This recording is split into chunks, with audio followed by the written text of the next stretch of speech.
sempre vai ter que andar em conjunto, porque não adianta a gente começar a trazer como era antigamente. Vai trazer um jogador que, de repente, ele vai ter um salário mais alto, mas que ele fica durante 3 anos. Não vai ser uma decisão de uma pessoa apenas. A gente vai juntar um grupo de pessoas. A gente melhorou a nossa área de análises para, com base em dados, descobrir quais são os melhores atletas que fazem parte da melhor forma de jogar do time e que realmente a gente consiga, no ano que vem, os melhores resultados. O Vasco volta a ser protagonista nas competições que ele vier a disputar. Tudo bem? Bruno Marinho, do Globo. Luiz, eu gostaria de saber um pouquinho mais de detalhes a respeito do cronograma para o centro de treinamento, né? Que eu imagino que seja um carro-chefe para a SAF nos próximos anos, de melhorar a infraestrutura do futebol profissional. Que detalhes você pode dar para a gente a respeito disso, por favor? Acho que é bom até a gente começar a clarear algumas coisas. O Vasco hoje possui 2 CTs, que são 2 concessões públicas. Então, a gente hoje está no CT Moacir Barbosa, que é da Prefeitura.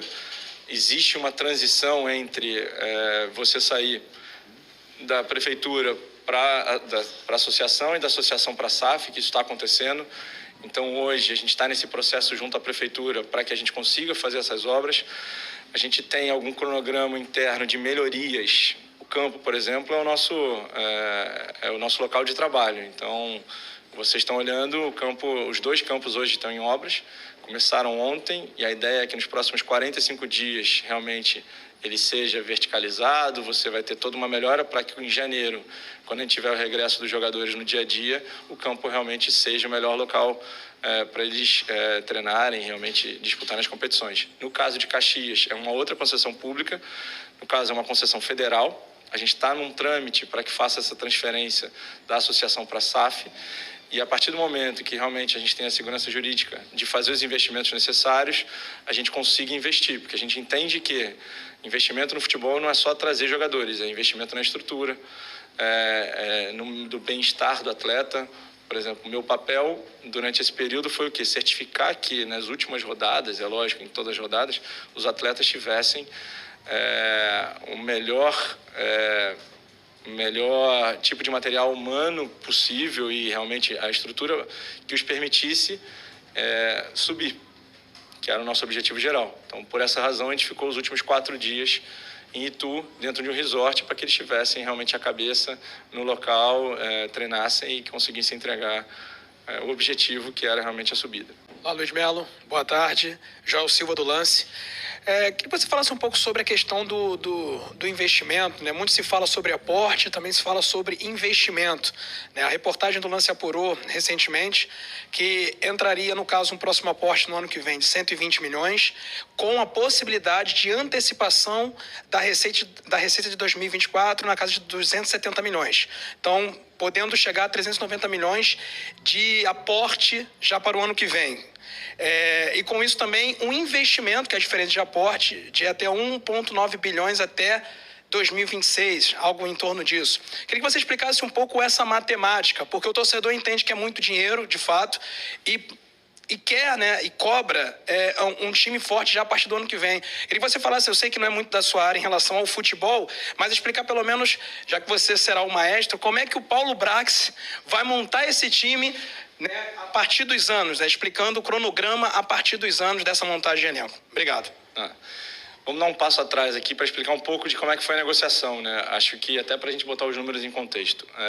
A gente tem que na negociação com a 777, 700 milhões são para investimento e 700 milhões são para pagamento de dívidas, tá? Isso gera um valor total de 1,4 bi.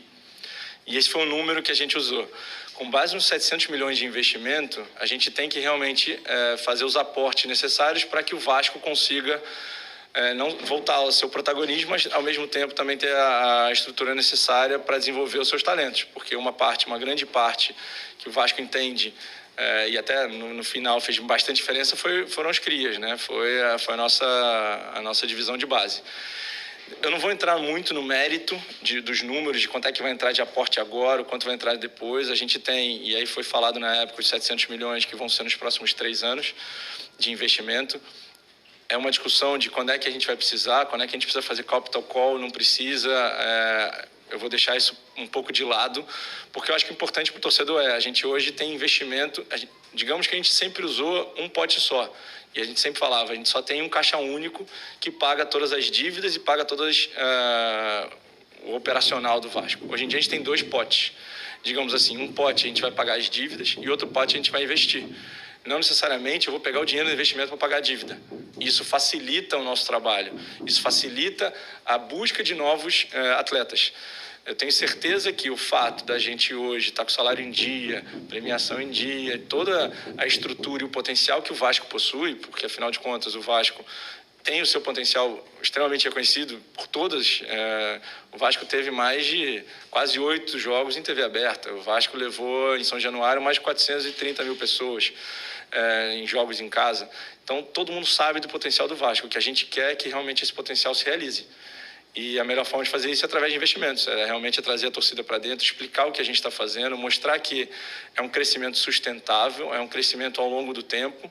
A gente não vai conseguir fazer uma cesta de 10 pontos, não vai ser... o Vasco quer ser protagonista desde o primeiro ano. E a gente vai fazer de tudo para que isso aconteça já a partir do ano que vem. Luiz Melo, boa tarde, tudo bem? Dieguinho do canal Futebolaço. Queria fazer uma pergunta para você a respeito de São Januário. Nós temos um problema crônico hoje, que nós temos um plano de sócio que não atende o tamanho da capacidade do estádio. E aí já uma coisa emenda na outra. Temos o imbróglio no Maracanã, que está no processo licitatório, que iria sair na semana passada até de forma estranha, acabou não acontecendo. Então a pergunta são 2. Primeiro, como é que está a situação do potencial construtivo com a prefeitura? Caminhou? Tem alguma novidade para passar para o torcedor? É planejamento para 2023 já fechar essa situação do início das obras de São Januário? E uma coisa complementa a outra. Maracanã, como é que está a situação do consórcio? Tem alguma novidade para trazer?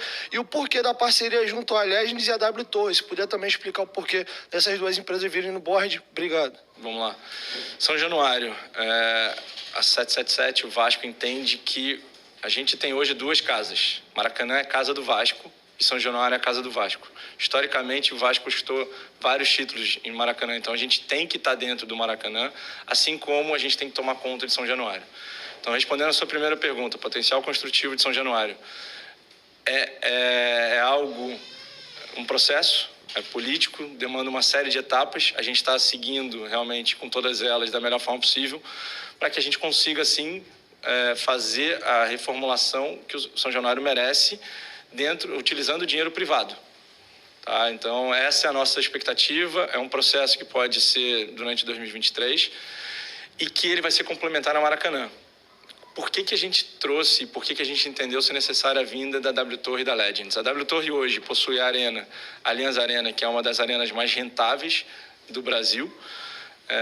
A gente entende que isso é importante para um ativo como o Maracanã. Eles entendem que o Maracanã ele é rentável, sim, porque você pode utilizar, além de jogos de futebol, você pode utilizar eventos, você pode fazer shows, você tem uma série de dinâmicas. Se eu não me engano, a W Torre teve no ano passado 25 shows.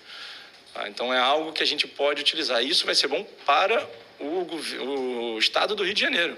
Porque o Maracanã sendo bem utilizado, não só como futebol, mas também como show, você melhora a economia do estado. Então, a W Torre a gente entendeu e eles entenderam que era importante estar no Maracanã. A Legends é uma das maiores operadoras de estádio do mundo. Os maiores estádios do mundo hoje, a gente está falando do AT&T, que fica em Dallas, do SoFi, que fica em Los Angeles. São os 2 maiores, foram palco do Super Bowl. E eles entendem, eles falam, para estar no meu portfólio, o Maracanã, eu tenho que estar no meio. Então, a gente está aqui para realmente ajudar vocês. A junção da W Torre com a Legends nos fornece operadores profissionais de estádio.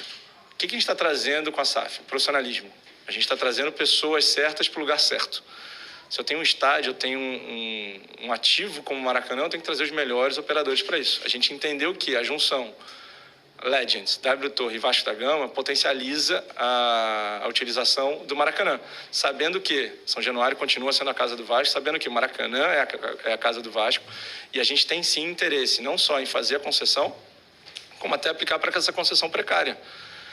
Porque hoje o que existe é uma TPU entre o Flamengo e o Fluminense com o governo do estado. A gente já mandou um ofício ao governador se colocando à disposição para dizer o seguinte: por que a gente não pode ser utilizado? Se hoje a gente entende que tem parceiros que colocam o Vasco da Gama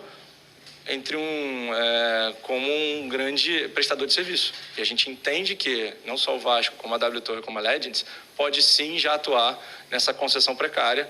E se for o caso, e a gente já pediu uma reunião com o governador,